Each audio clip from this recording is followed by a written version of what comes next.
Hello future IITians and NITians. तो आज अपन बात करेंगे मैट्रिसेस के क्वेश्चंस के बारे में जो कि जेईई मेंस 2026 के जनवरी सेशन में पूछे गए। यहाँ पे अपन केवल और केवल मैट्रिसेस के जो क्वेश्चंस आए उन सबको डिस्कस करेंगे, जिसमें थोड़ा बहुत भी डिटर्मिनेंट का इन्वॉल्वमेंट है उसको डिटर्मिनेंट वाले सेगमेंट में अपन कवर करें। जिसमें पहला क्वेश्चन देखो अपने को क्या कह रहा है कि हमारे पास में ए एक मैट्रिक्स दिया हुआ है, फिर बी एक मैट्रिक्स दे रखा है, फिर बोला है इसको अगर इससे मल्टीप्लाई करें, इसके इक्वेट करें तो अपने पास में कौन सा ऑप्शन सही होगा। यानी कि हमको एक्स और वाई की वैल्यूज फाइंड आउट करनी है, जिसके लिए अपन यहाँ पे क्या कर सकते हैं कि सिंपली अपने को यहाँ पे दिख रहा है, काफी डायरेक्ट अप्रोच है इस क्वेश्चन में कि अपने को ये वाली वैल्यू दिख रही है कि ए की पावर 15 है। ए की पावर 15 मतलब मेरे को ए की पावर 15 निकालनी पड़ेगी। अब डायरेक्ट तो निकाल नहीं सकते हम यहाँ पे, तो हमको पहले यहाँ पे पैटर्न ढूंढना पड़ेगा। जैसे 3 1 कर दो, इधर -1 -4, ए स्क्वायर अगर निकालोगे तो इस मैट्रिक्स को खुद से मल्टीप्लाई करोगे। जैसे कि पहला अपने पास में क्या आ जाएगा कि हम यहाँ पे फर्स्ट रो को फर्स्ट कॉलम से मल्टीप्लाई करेंगे, जिससे अपने पास में यहाँ पे हो जाएगा 9 - 4 कर देंगे तो ये 5 आ जाएगा। सेकंड वाले कॉलम से करोगे तो -12 + 4 यानी कि -8 हो जाएगा। अब सेकंड वाली रो को अगर मैं फर्स्ट कॉलम से मल्टीप्लाई करूंगा तो 3 - 1 यानी कि 2 आ जाएगा। और सेकंड वाले कॉलम से अगर करेंगे तो -4 + 1 यानी कि -3 अपने पास में आ जाएगा। वैसे तो पैटर्न यहीं पे दिख जाना चाहिए, लेकिन अगर चीज़ों को और अच्छे से क्लियर करना है तो ए क्यूब निकाल के भी देख लो कि 5 2 -8 -3 आ जाएगा, और फिर यहाँ पे 3 1 -4 -1 आ जाएगा। अब फर्स्ट रो को फर्स्ट कॉलम से मल्टीप्लाई करेंगे तो 15 में से 8 जाएगा तो 7 आ जाएगा।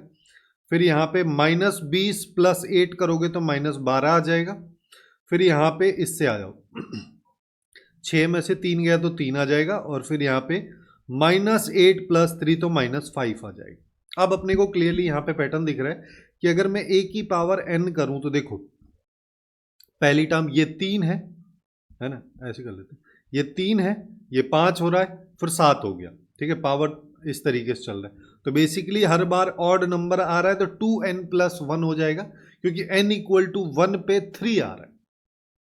ये अपन कर देंगे लास्ट में। अब इधर आ जाओ, ये -4n है, -8n -12, हर बार 4 का मल्टीपल है तो -4n आ जाएगा। यहां पे देखोगे तो ये 1 है, ये 2 है, ये 3 है, 3 पे 3 आ रहा है तो यहाँ पे पावर n हो जाएगी ये। और यहाँ पे देखोगे तो ये -1 है, फिर -3 हो गया, -5 हो गया।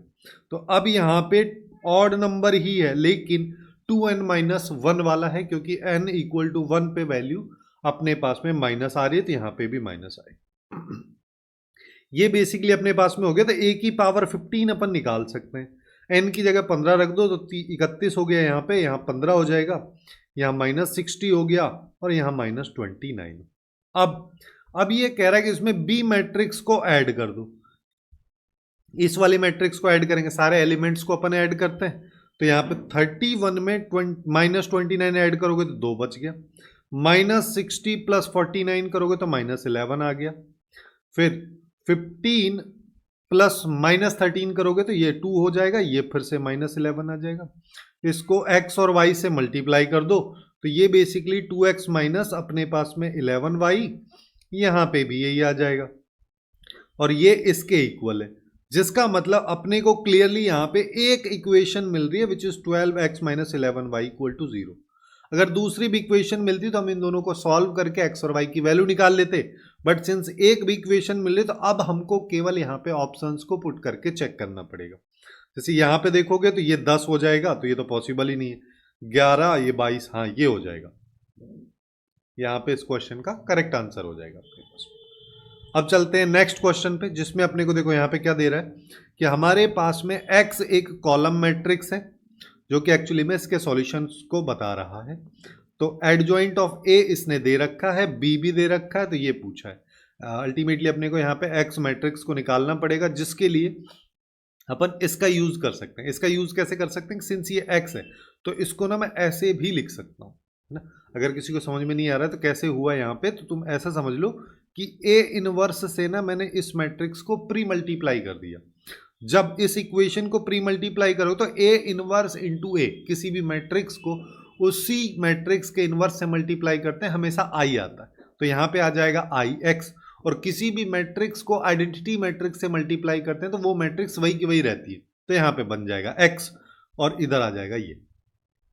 अब ए इनवर्स तो हमारे पास है नहीं, लेकिन हमको इसने ये दे रखा है, इसी को देख के मेरे दिमाग में ये वाला चीज आया, क्योंकि आगे चल के मैं ए इनवर्स को ये लिख सकता हूं, ठीक है। हालांकि यहां पे मेरे को लग रहा है डिटर्मिनेंट का थोड़ा बहुत यूज होगा, ज्यादा यूज नहीं है, मेनली ये मैट्रिसेस पे ही बेस्ड है, ठीक है। तो अब एडजॉइंट अपने पास में है ही, बी मैट्रिक्स भी है, तो इस देखो ये तो एक स्केलर क्वांटिटी है, ये बाहर आ जाएगी, तो अपन यहां पे कर सकते हैं adjoint of A into B, इन दोनों मैट्रिसेस को मल्टीप्लाई कर दो। तो इसका ऑर्डर 3x3 है, इसका ऑर्डर की बात करोगे तो 3x1 है, तो बेसिकली 3x1 ही हमारे पास में ऑर्डर आएगा, यानी कि पहले ये वाला रो इस वाले कॉलम से मल्टीप्लाई होगा तो एक एलिमेंट आएगा, तो क्या आ जाएगा 4 से 4 मल्टीप्लाई 16 प्लस 4, तो ये हो गया 20। फिर सेकंड वाले को करोगे तो -20 प्लस 10, तो -10 बच गया। लास्ट वाले को करोगे 2 और 6 4, एक सेकेंड इससे कर रहे हैं हम, तो 4 प्लस 6 तो ये 10 हो जाएगा, ये अपने पास में आ रहा है। अब x है, ये x मतलब कि x y z की वैल्यू, अगर मेरे पास ए मैट्रिक्स का डिटर्मिनेंट मिल जाए तो काम ही खत्म हो गया, जिसके लिए अपने को ये दे रखा है इसने। अब अपने दिमाग में क्लिक होना चाहिए ये वाला प्रॉपर्टी की, इसकी अगर बात करें तो इसकी पावर n-1 होती है, n यहाँ पे 3 है तो ये 2 हो जाएगी। अब इस मैट्रिक्स को ले लो, इसका डिटर्मिनेंट निकाल लो, वो तो अपन निकाल ही सकते हैं। तो 4 के साथ बात करोगे तो ये तो 0 हो गया, -10 माइनस, तो ये प्लस का 10 आ जाएगा, फिर -2 के साथ आ जाओ, तो ये इससे मल्टीप्लाई होगा तो -15 आ गया, ये उससे होगा तो -5 आ जाएगा, प्लस लास्ट में 2 वाले से करोगे तो ये 10 -0 हो जाएगा, और ये सब इसके इक्वल है। अब देखो इसको सिंप्लीफाई किया तो ये हो गया 40, और ये हो गया माइनस का 20, माइनस माइनस प्लस हो गया, ये भी 40 हो गया, ये 20 हो गया, तो बेसिकली ये आ गया, यानी कि डिटर्मिनेंट ऑफ ए का स्क्वायर अपने पास में आ गया 100, तो डिटर्मिनेंट ऑफ ए की वैल्यू +-10 ले लो। अब देखो जब तुम प्लस में 10 लोगे तो एक्स वाई जेड, यहां से ना एक और चीज कर सकते हैं कि इस मैट्रिक्स के सारे एलिमेंट 10 के मल्टीपल हैं, तो 10 को मैं बाहर ले लेता हूं और यहां पे आ जाएगा 2 - 1 1। अब अपने को पता है कि इस पूरे की वैल्यू, जैसे इसको +-10 से डिवाइड करोगे तो 2 - 1 और +1 ये आ जाएगा। अब देखो हमको यहाँ पे क्या पता है, हमको यहाँ पे पता है जब प्लस में लूंगा तो एक्स वाई जेड की वैल्यूज ये आएंगी, ठीक है, और जब मैं माइनस में लूंगा तो वैल्यूज जो हैं -2 +1 और -1 ये आ जाएंगी, यानी कि एक्चुअल में अगर सम करोगे तो या तो +2 सम आएगा या -2 सम आएगा, वो उस पर मॉड लगाने को बोल रहा है, तो आउटपुट अपने पास में 2 ही यहां पे हो जाएगा, जो कि डी ऑप्शन में दे रखा, और ये फाइनली इसका करेक्ट आंसर हो जाएगा। अब चलते हैं नेक्स्ट क्वेश्चन पे, जिसमें अपने को क्या कह रहा है कि हमारे पास में ए एक मैट्रिक्स है, फिर कह रहा है बी एक मैट्रिक्स है जो ये दे रखी है इस कंडीशन के साथ में। एक चीज तो यहां से क्लियर हो गया कि बी का ऑर्डर भी 3x3 होगा, क्योंकि यहां पे पूरा ऑर्डर 3x3 है, तो मल्टीप्लाई होके भी यही आ रहा है। अब अपने को इसके डायगोनल एलिमेंट्स का सम बताना। अब देखो यहाँ पे ज्यादातर लोग क्या करते हैं, सबसे बड़ी दिक्कत यहाँ पे यही है कि तुम इसको अगर बी मैट्रिक्स को कुछ मान के सॉल्व करने लग जाओगे तो बहुत ज्यादा लेंथी हो जाएगी। ऐसे क्वेश्चन ज्यादातर स्टूडेंट इसी वजह से फंस जाते हैं, उनको प्रॉपर्टीज पता होती है लेकिन कैसे इंप्लीमेंट करना है ये चीज समझ में नहीं आती। जैसे ये अपने को दे रखा है ना, इस चीज को मैं ऐसे भी बोल सकता हूं कि ये एक्चुअली में लिखा हुआ है कि i plus A into i minus A का इनवर्स, ठीक है। मैं अब i माइनस ए के इनवर्स से इस इक्वेशन को पोस्ट मल्टीप्लाई कर दिया हूं, ठीक है। अब ये अपने पास में b आ गया, b अपने को निकालना था। अब b अगर मान लो मेरे पास में आ गया है तो मेरे को यहां पे ये निकालना है, जिसके लिए मेरे को b का ट्रांसपोज चाहिए। तो इस इक्वेशन का ट्रांसपोज अगर अपन करेंगे तो अपने पास में आ जाएगा i plus A into i minus A का इनवर्स का ट्रांसपोज। अब यहां पे देखो ये एक्चुअली में दो अलग अलग मैट्रिसेस लिखी हुई हैं, चाहे इनवर्स हो कुछ हो, है तो दो मैट्रिसेस के मल्टीप्लिकेशन पे अगर ट्रांसपोज लगा है, यानी कि ए बी का ट्रांसपोज जब तुम निकालते थे तो ये वाली प्रॉपर्टी याद हो, तो बस यही अपने को कर देना है, जिसका मतलब यहां पे क्या हो जाएगा, i माइनस ए का इनवर्स पूरे का ट्रांसपोज, और फिर यहां पे हो जाएगा i प्लस ए का ट्रांसपोज। अब यहां पे दो चीजें याद आनी चाहिए तुमको कि a प्लस बी का अगर मैं ट्रांसपोज निकालता था तो इसको मैं लिख देता था ये, फिर चाहे यहां प्लस हो या माइनस हो। दूसरा चीज कि अगर a प्लस बी का इनवर्स और उसका ट्रांसपोज की बात होती थी तो हम यहां पे इस ट्रांसपोज को अंदर ला सकते हैं, इनवर्स को बाहर ले जा सकते हैं, जिसका फायदा ये होगा कि इधर तो b का ट्रांसपोज है, यहां पे ये अंदर जाएगा तो ये हो जाएगा i माइनस ए का ट्रांसपोज फिर पूरे का इनवर्स, और इसको खोल दो तो ये हो गया i का ट्रांसपोज प्लस a का ट्रांसपोज। अब इसको भी आगे सिंप्लीफाई कर लो, इस वाले को, ये एक्चुअली में हो जाएगा i का ट्रांसपोज माइनस a का ट्रांसपोज पूरे का इनवर्स, और ये हो गया i का ट्रांसपोज तो i होता है तो डायरेक्टली इसको i लिख देता हूं, और प्लस a का ट्रांसपोज ये आ गया। अब अपने को दिमाग में क्या क्लिक होना है कि ए का ट्रांसपोज मेरे को निकालना है, लेकिन ए तो मैट्रिक्स दे रखी है। ए मैट्रिक्स की बात करोगे डायगोनल एलिमेंट 0, यहीं से ध्यान में आना चाहिए, स्क्यू सिमेट्रिक मैट्रिक्स। और अपने को क्या दे रखा है, इसका ये माइनस भी है, ये भी माइनस है, ये भी तो ये हो गया स्क्यू सिमेट्रिक मैट्रिक्स है, ठीक है। और एक और चीज की स्क्यू सिमेट्रिक मैट्रिक्स जब ऑड ऑर्डर की होती है उसके डिटर्मिनेंट की वैल्यू 0 होती है, अगर अपने को जरूरत पड़ेगी तो। ये हो गया। दूसरा चीज अपने को यहां पे ये पता है कि इसका ट्रांसपोज एक्चुअली में माइनस ए के इक्वल होता है। अब जैसे ही अपने को ये पता चला तो अपन यहां पे क्या कर देंगे, ये तो आई हो गया, ये आई प्लस ए का इनवर्स हो गया, और ये आई माइनस ए आ गया, ये अपने पास में आ गया। लेकिन क्वेश्चन में अभी भी बी का मल्टीप्लीकेशन इसमें बाकी है, तो मैं बी का ट्रांसपोज इंटू बी कर देता हूं, जिससे आई प्लस ए का इनवर्स आई माइनस ए, ये तो आएगा ही आएगा। बी वाली मैट्रिक्स जो ये है इसको भी वापस से यहां पे लिखना पड़ेगा, तो ये आई plus A into I minus A का इनवर्स। अब इसको देख के तुमको फील ये वाला चीज होना चाहिए कि एक्चुअली में अगर ये है और ये वाली वैल्यू इसी के साथ में लिखी हुई होती तो अपन ऐसा बोल सकते थे मेरे पास में एक सी मैट्रिक्स है, उसका इनवर्स लिखा है, उसके साथ सी मैट्रिक्स लिखी है जिसकी वैल्यू आई होती है, तो ये आई हो जाता। ऐसे ही ये दोनों साथ में लिखी होती तो वो भी आई हो जाता, लेकिन ऐसा तो यहाँ पे है ही नहीं, यहाँ पे तो कुछ और है बीच में। तो अपन यहाँ पे इनको ही चेक कर लेते हैं।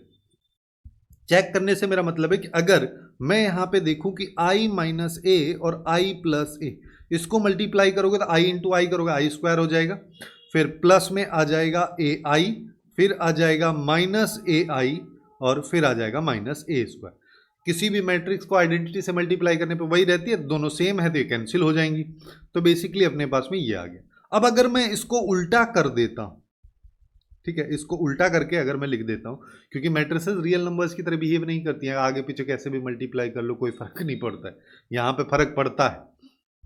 तो यहां पे ये आ जाएगा इस तरीके से, ठीक है, जिसका मतलब भी वही हो गया। तो घूम फिर के दोनों वैल्यूज आ रही हैं सेम, जिससे हम बोल सकते हैं कि अगर ऐसा लिखा है तो मैं उसको ऐसा लिख सकता हूं अपने कन्वीनियंट के लिए। तो जैसे कि बी का ट्रांसपोज इंटू बी, अब ये इन दोनों को बदल दो, ठीक है, इन दोनों को जैसे ही अपन बदलेंगे तो अपने पास में यहां पे आ जाएगा i प्लस ए का इनवर्स, और इसके साथ i प्लस ए आ गया, फिर i माइनस ए यहां पे आ जाएगा और i माइनस ए का इनवर्स। अब यहां पे वही कहानी होगी जो मैं बोल रहा था कि एक मैट्रिक्स का इनवर्स और एक मैट्रिक्स दोनों का मल्टीप्लीकेशन हमेशा i होता है, और इन दोनों का भी i हो जाएगा। तो i इंटू आई करोगे आई स्क्वायर होता है, आई स्क्वायर आई की पावर कितनी भी कर लो आइडेंटिटी ही रहने वाली है। तो ये बेसिकली ये आ गया। और जो मैं तुम लोगों को स्टार्टिंग में बोला था कि बी का ऑर्डर हमको पता चल चुका है, क्योंकि वो 3x3 ही होगा, क्योंकि ए 3x3 है, जिससे अपन बोल सकते हैं कि ये एक्चुअली में आ गया इसके इक्वल 3x3 का आइडेंटिटी मैट्रिक्स। इसके डायगोनल एलिमेंट्स का सम वो तो 3 होगा, तो ये इसका आंसर हो जाएगा। इस तरीके से इस क्वेश्चन को अपन काफी इजीली सॉल्व कर सकते हैं। अब आते हैं नेक्स्ट क्वेश्चन पे, जो कि एक्चुअली में नंबर ऑफ मैट्रिसेस से रिलेटेड है, जहां पे 3x2 का दिया है, ठीक है, गलती से नहीं लिखा है, 3x2 ही है। ये अपने पास में एक मैट्रिक्स का ऑर्डर है which can be formed using the elements from this set, ठीक है।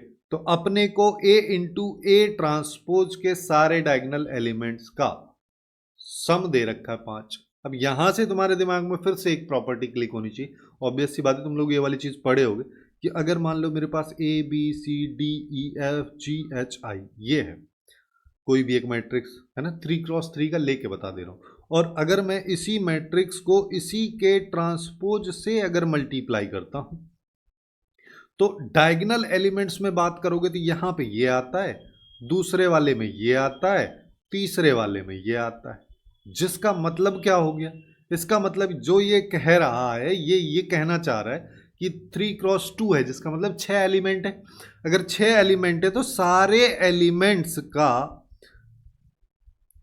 स्क्वायर्स का सम 5 के इक्वल। ये है कहानी। जब इतना अगर अपन क्लिक कर पाए यहां पे, अब बस अपने को अरेंज करना है। अब अपने को पता है A B C D E F की वैल्यूज यहां से हम ले सकते हैं, इसके अलावा कहीं नहीं ले सकते। तो देखो अपने को सम करना है 5। ये कैसे हो सकता है कि एक बार +2 ले लो, एक बार +1 ले लो, और एक बाकी टाइम 0 ले लो, क्योंकि उन दो से 5 आ जाएगा। तो ये अगर मान लो मैंने एक बार लिया, ये भी एक बार लिया, तो ये मेरे को 4 बार लेना पड़ेगा, क्योंकि टोटल नंबर ऑफ एलिमेंट जो अपने को सेलेक्ट करने वो 6 है। दूसरा सिनेरियो क्या हो सकता है कि अब हम यहां पे इसको 2 ले रहे हैं, इसको -1 ले लें और इसको 0 ले लें, और नंबर ऑफ टाइम्स तो अभी भी वही है कि ये 1 है, ये भी 1 टाइम है, ये 4 बार है। ठीक है। तीसरा केस क्या हो सकता है कि मैं इसको -2 ले लेता हूं, इसको 1 ले लेता हूं, इसको 0 ले लेता हूं, सेम नंबर ऑफ टाइम्स। और क्या हो सकता है कि भाई इसको -2 ले लो, ये भी -1 ले लो, ये 0 ले लो। ये अपने पास में यहां पे 4 केसेस इनके बन सकते हैं। इसके अलावा ये तो 2 और 1 को लेके बना सकते हैं अपन। इसके अलावा भी तो सम हो सकता है 5। वो कब होगा, जब अपन +1 और -1 को लें। सम मेरे को 5 करना है तो चाहो तो मैं +1 ले लूं या -1 ले लूं, फिर बाकी सारे के सारे मेरे को 0 लेने पड़ेंगे। तो ये एक बार लेना पड़ेगा, ये 5 बार लेना पड़ेगा, क्योंकि टोटल एलिमेंट 6 है। अब यहां पे अपने को ढूंढने हैं ऐसे इसके कितने कॉम्बिनेशन, क्योंकि सारे की सारी वैल्यूज अपन लिखेंगे नहीं। बेसिकली इसको ऐसे समझ लो कि मेरे को 5 बार 1 को सेलेक्ट करना है, 1 2 3 4 5, है ना। अब इसमें एक बार +1 ले सकते हो, -1 ले सकते हो, इसमें भी वही कर सकते हो, इसमें भी वही कर सकते हो, इसमें भी वही, इसमें भी वही। बेसिकली तुम चाहो तो इसको ऐसे समझ सकते हो कि एक बार तुम ऐसे ले सकते हो, 4 ले लिया तुमने, एक -1 ले लिया। अब तुम इसको ऐसे भी तो ले सकते हो, फिर इस तरीके से माइनस को बदलते जाओ, फिर 2 बार -1 ले लो, फिर 3 बार -1 ले लो, फिर 4 बार ले लो, फिर 5 बार ले लो। ऐसे टोटल कितने कॉम्बिनेशंस बनेंगे उसको डायरेक्टली अपन निकाल सकते हैं कि इस बॉक्स को फिल करने की 2 पॉसिबिलिटी, इसको भी 2, इधर भी 2, इधर भी 2, इधर भी 2, सब इंडिपेंडेंट है। तो ये हो गया 2 की पावर 5, यानी कि 32 ऐसे केसेस होंगे। अब हमको करना है सबका सम, है ना। तो पहले वाले केस में कितनी पॉसिबिलिटी है, ये ग्रुपिंग वाला हो गया। पीएनसी में जो ग्रुपिंग से अपन करते थे, जिसमें अपन क्या करते हैं, सबसे पहले टोटल नंबर ऑफ पॉसिबिलिटी, हालांकि यहाँ पे 5 लिखा है लेकिन मैं 5 सम को डिनोट कर रहा हूँ। पॉसिबिलिटीज की बात करोगे तो 6 अपने पास में प्लेसेस हैं जिसके लिए नंबर्स अपने को चाहिए, और डिवाइड कितने से करोगे, जैसे 2 है, 2 जो कि 1 टाइम्स है, और 1 ये भी 1 टाइम है, 0 कितने टाइम है, 4 टाइम, आइडेंटिकल वाला टाइप का हो गया। ठीक है। ऐसे ही सेम कहानी अगले वाले केस के लिए भी होगी, यही सेम कहानी इसके लिए भी, और यही सेम कहानी इसके लिए भी। तो मैं बार बार ऐसे ना लिख के इसको 4 से ही मल्टीप्लाई कर देता हूं, तब भी तो वही बात है। फिर यहां पे इस वाले केस पे आ जाओ। इस वाले केस के लिए क्या होगा, 6 फैक्टोरियल, ऊपर नीचे आ जाएगा 1 और 5 आ जाएगा। और ऐसे कितने केसेस हैं, ऐसे 32 केसेस। बस इन सबको सम कर दो, हो गया काम खत्म। तो 6 इंटू 5 इंटू इसको 4 फैक्टोरियल लिख देता हूँ, 4 फैक्टोरियल यहाँ आ गया, 4 गया, इससे ये गया, प्लस इसको अपन लिख देते हैं ये, और ये हो गया 32, इससे ये गया। तो ये हो गए 30 इंटू 4 करोगे 120, और इसको इससे मल्टीप्लाई किया तो 2 आ गया 92, ये अपने पास में आ गया, जिसमें 2 312 आ जाएगा, जो कि एक्चुअल में इस क्वेश्चन का करेक्ट आंसर अपने पास हो जाएगा। अब चलते हैं आगे। नेक्स्ट वाले क्वेश्चन में क्या कह रहे हैं कि हमारे पास ए बी सी 3 मैट्रिसेस हैं 2x2 की। ठीक है। सब में रियल एंट्रीज हैं, और कुछ इस तरीके से कि बी इसके इक्वल है, ए प्लस सी आइडेंटिटी के बराबर है, ए सी और सी बी ये सब दे रखा है, जहां पे x1 x2 निकालना। अब ऐसे क्वेश्चंस को ज्यादातर स्टूडेंट छोड़ देते हैं, क्योंकि ये क्वेश्चन में अगर तुम मैट्रिसेस को मानने बैठ गए तो फिर तो हो गया, सवेरा हो जाएगा, क्वेश्चन नहीं होगा। लेकिन हम यहाँ पे क्या कर सकते हैं, इनका यूज कर सकते हैं। जैसे देखो मैं बताता हूँ क्या करना है, कि इसको अपन क्या लिख सकते हैं, कि भाई मेरे को ना घूम फिर के बी सी या सी बी टाइप का बनाना है, ये दिमाग में अपने को रखना है।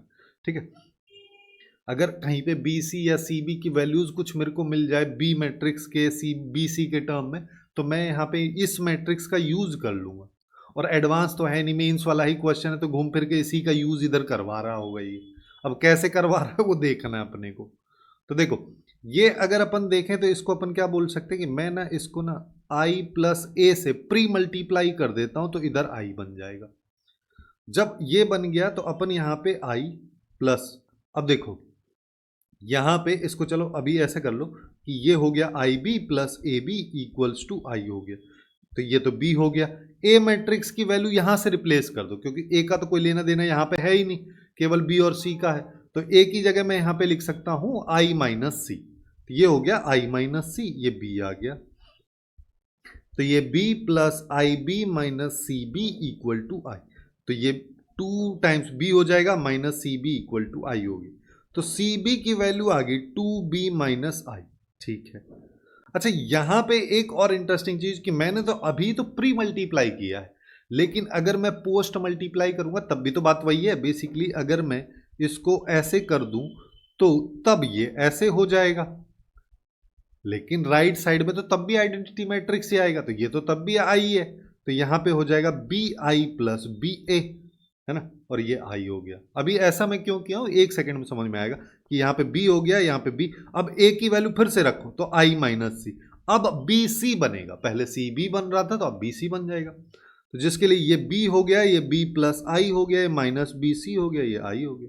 तो ये तो हो गया 2 टाइम्स, ये तो सेम ही आ गया। तो जैसा इधर है वैसा ही इधर है, जिसका सिंपल सा मीनिंग ये हो गया कि तुम BC लिखो या CB कोई फर्क नहीं पड़ता, दोनों सेम चीज। अब देखो, अब अगर ये और ये दोनों सेम है तो बेसिकली क्या कहना चाह रहा है कि इस मैट्रिक्स को उठाओ इधर चिपका दो, यानी कि 1 इंटू ये और ये आ जाएगा, इसको कर दो x1 x2 से मल्टीप्लाई, ये आ जाएगा 12 माइनस 6 के इक्वल। जिसको अगर करोगे तो ये हो जाएगा x1 माइनस 5x2 और ये हो गया माइनस x1 प्लस 2x2 और ये 12 और ये माइनस 6 के इक्वल आ जाएगा। मैं अगर इस वाली इक्वेशन को 2 से मल्टीप्लाई कर देता हूं तो देखो क्या होगा, x1 माइनस 5x2 ये 12 हो गया, ये minus 2x1 plus 4x2 minus 12, जिसका मतलब क्या हुआ, मैं इन दोनों को डायरेक्टली ऐड कर देता हूं तो यहाँ पे माइनस x1 बचेगा, यहाँ माइनस x2, यहाँ हो गया 0। तो यहां से अपन बोल सकते हैं x1 x2 की वैल्यू आ गई 0, है क्या? हाँ, ये ए ऑप्शन खत्म हो गया। इस तरीके से इस क्वेश्चन को तुम निपटा सकते। अब चलते हैं सेगमेंट के लास्ट क्वेश्चन पे, जिसमें अपने को क्या दे रखा है, ये दिया हुआ है, फिर बोला है कि बी हमारे पास में एक मैट्रिसेस है जो इसको फॉलो कर। ये तो कहीं देखा देखा सा लग रहा है एक्चुअली में, मेरे को लग रहा है हाँ ये रहा ना, ये सेम मैट्रिक्स है, सेम ही उधर पूछी गई, तो इसी के पैटर्न को उठा लो, बार बार क्या कैलकुलेशन करनी है। कि यहाँ पे अपने पास में क्या हो जाएगा कि a की पावर n अगर निकालोगे, क्योंकि a की पावर 100 चाहिए, तो ये 2n प्लस 1 हो गया, ये माइनस 4n हो गया, और क्या था n और माइनस में आ जाएगा, ये n था, ये माइनस में 2n माइनस 1 हो जाएगा, जिसका मतलब a की पावर अगर 100 तुम निकालोगे तो ये हो गया 201, ये हो गया 100, ये हो गया माइनस 400, ये हो गया माइनस 199, ये आ गया। अब देखो ये b की पावर 100 पूछ रहा है, अब तुम यहाँ पे गलती क्या कर सकते हैं कुछ लोग कि अब b को कुछ मान लेंगे, वो भी मत करो, तुम इस i को इधर शिफ्ट करो, इधर शिफ्ट करोगे जिसका मतलब i, यानी कि डायगोनल एलिमेंट्स में से एक एक घटा देना, बाकी सारे एलिमेंट्स को एज इट इज लिख दो। तो इसमें से एक घटाओगे ये हो जाएगा, इसमें से एक सब्ट्रैक्ट करोगे तो ये 200 बन जाएगा, ये तो माइनस 400 ही है, ये 100 हो गया। ये एक्चुअली में 100 टाइम्स b के इक्वल है, जिसका सिंपल सा मीनिंग हो गया मैं यहाँ से 100 बाहर भी ले सकता हूँ। मैट्रिसेस में अपने को पता है कोई भी एलिमेंट अगर किस मल्टीप्लाई में है तो उसको अपन बाहर ले सकते हैं, बस कंडीशन है सारे एलिमेंट्स के साथ में होना चाहिए, वहीं पे डिटर्मिनेंट में किसी पर्टिकुलर रो या कॉलम में होगा तो काम चल जाता है। तो यहाँ पे 2 हो गया, यहाँ 1 हो गया, माइनस 4 माइनस 2 हो गया, ये 100 b के इक्वल, 100 तो स्केलर क्वांटिटी है, खत्म हो गया, तो b अपने पास में आ गया है। b क्या आ गया है, ये आ गया 2 1 माइनस 4 माइनस 2। इसमें 100 पावर चाहिए तो इसका पैटर्न देख लेते हैं। पैटर्न के लिए अपन यहाँ पे पहले ये कर दो, 1 माइनस 2, दोनों को मल्टीप्लाई कर दो तो ये हो गया 4 माइनस 4, ये तो 0 हो गया। माइनस 8 प्लस 8, ये भी 0 हो गया। 2 2, ये भी अब तो हो गया काम खत्म। बी स्क्वायर की वैल्यू ये आ गई 0, नल मैट्रिक्स। ठीक है, अब ये अगर नल मैट्रिक्स है फिर चाहे तुम इसकी कितनी ही पावर कर लो, ये नल मैट्रिक्स ही रहने वाला है, जिसका मतलब जिसके सारे एलिमेंट 0 हैं, अब चाहे कितना ही सम करवा ले 0 ही आएगा। तो ये इसका आंसर हो जाएगा। इस तरीके से मैट्रिसेस के क्वेश्चन जो कि जेईई मेंस 2026 के जनवरी सेशन में पूछे गए, उनको अपन काफ़ी आसानी से सॉल्व कर सकते हैं। इसके अलावा जहाँ पे मैट्रिसेस का इन्वॉल्वमेंट है और डिटर्मिनेंट का भी इन्वॉल्वमेंट है, उन क्वेश्चंस को अपन नेक्स्ट वाली वीडियो में जहाँ पे डिटर्मिनेंट के क्वेश्चंस को डिस्कस करेंगे वहाँ पे करेंगे। इसी तरीके से अपन ने सभी चैप्टर्स को कवर किया है लेफ्ट वाली प्लेलिस्ट में, तो बाकी चैप्टर्स को तुम लोग वहाँ से जाके चेकआउट कर सकते हो।